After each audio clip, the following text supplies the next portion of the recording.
There are a few ways to answer a flow. Once a flow has been triggered, you'll see a little icon in the left navigation next to that flow, letting you know that flow can be answered.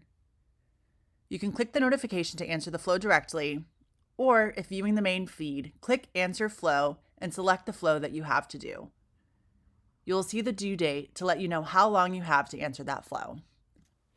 Answering a flow means filling out all of the blocks within the flow. This is an example of an open-ended block where you can type in whatever you'd like, add a GIF, attach a file, mention somebody in the company, or add an emoji.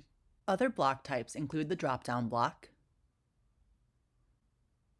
the person selection block,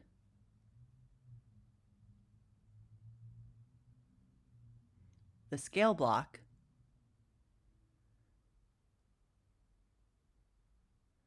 and the GIF block that allows you to have a little bit of extra fun when you're answering your flow.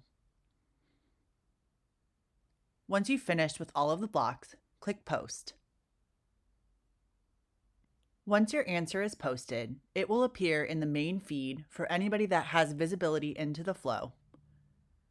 You can also view your post directly within that flow's feed, which will show all of the posts for that flow as long as you have visibility into it.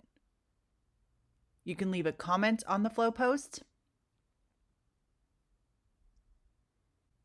And for this flow, it's configured so that the entire organization can see it. So this post will be visible to everybody within your organization.